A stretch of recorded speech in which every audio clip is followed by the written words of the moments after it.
اعوذ باللہ من الشیطان الرجیم بسم اللہ الرحمن الرحیم۔ سورہ نساء آیات نمبر 94 تا 100 میں تاکید کہ جب کسی علاقے پر حملے کے لیے نکلو تو پہلے تحقیق کر لو کہ یہاں مسلمان تو موجود نہیں ہیں۔ جہاد میں شامل ہونے والوں کے درجات ان لوگوں سے بہت زیادہ ہیں جو بغیر کسی شرعی عذر کے جہاد میں شامل نہیں ہوئے۔ اس خاص وقت میں بغیر کسی عذر کے مدینہ ہجرت نہ کرنے والوں کا ٹھکانہ جہنم قرار پایا۔ ہجرت کرنے والوں کے لیے دنیا اور آخرت میں بڑا اجر ہے۔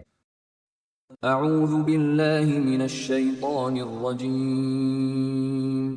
یا ایہا الذین آمنوا اذا ضربتم فی سبیل اللہ فتبینوا ولا تقولوا لمن القى الیکم السلام لست مؤمنا۔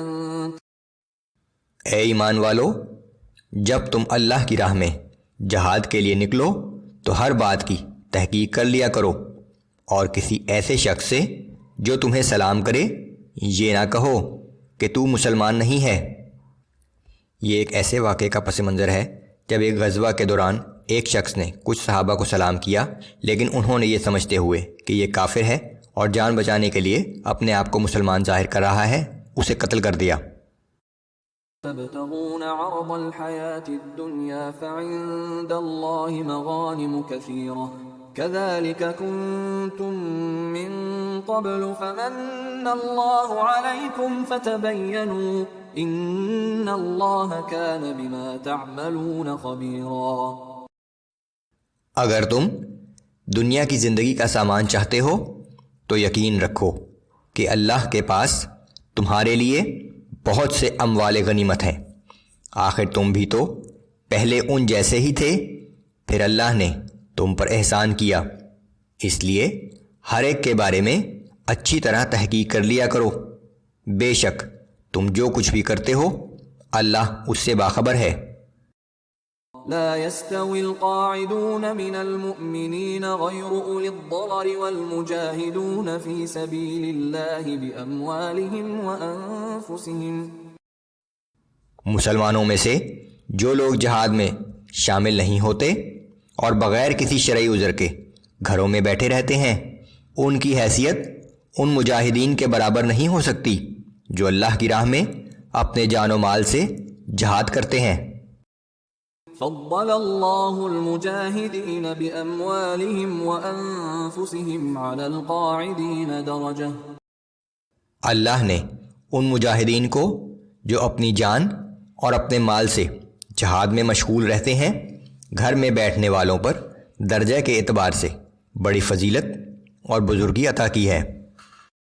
وَكُلًّا وَعَدَ اللَّهُ الْحُسْنَى وَفَضَّلَ اللَّهُ الْمُجَاهِدِينَ عَلَى الْقَاعِدِينَ أَجْرًا عَظِيمًا۔ اگرچہ اللہ نے دونوں ہی سے بھلائی کا وعدہ فرمایا ہے، لیکن اللہ نے مجاہدین کو گھر میں بیٹھنے والوں پر زبردست اجر و ثواب کی فضیلت دی ہے۔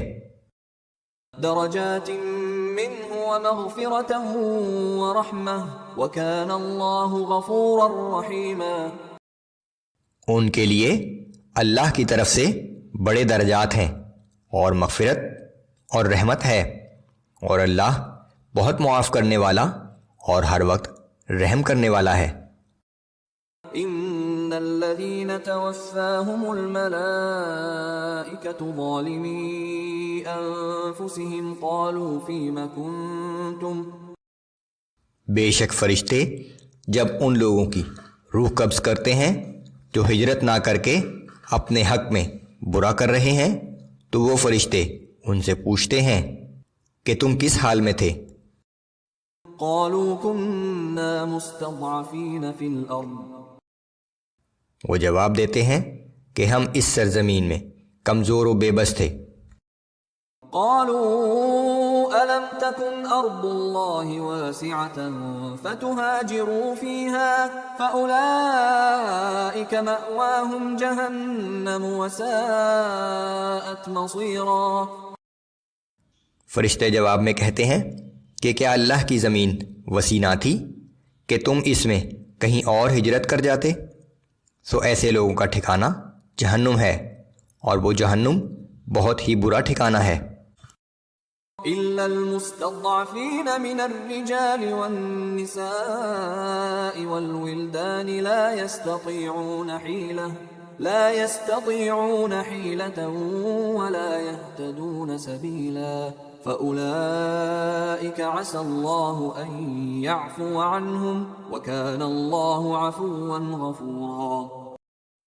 ہاں مگر وہ مرد اور عورتیں اور بچے جو واقعی ایسے بے بس ہوں کہ نہ تو وہ ہجرت کے لیے کوئی تدبیر کر سکتے ہوں اور نہ وہاں سے نکلنے کا کوئی راستہ جانتے ہوں، تو ایسے لوگوں کے بارے میں امید کی جا سکتی ہے کہ اللہ ان سے درگزر فرمائے گا، اور اللہ بہت معاف فرمانے والا اور درگزر کرنے والا ہے۔ ومن يهاجر في سبيل الله يجد في الأرض مراغما كثيرا وسعة، اور جو کوئی اللہ کی راہ میں ہجرت کرے گا تو وہ زمین کو پناہ کے لیے بہت وسیع پائے گا اور روزی میں کشادگی پائے گا۔ ومن يخرج من بيته مهاجرا إلى الله ورسوله ثم يدركه الموت فقد وقع أجره على الله وَكَانَ اللَّهُ غَفُورًا رَحِيمًا۔ اور جو شخص بھی اپنے گھر سے اللہ اور اس کے رسول صلی اللہ علیہ وآلہ وسلم کی طرف ہجرت کے لیے نکلا، پھر اسے راستے میں ہی موت آ جائے تو اس کا اجر اللہ کے ذمہ واجب ہو گیا، اور اللہ بڑی بخشش کرنے والا اور ہر وقت رحم کرنے والا ہے۔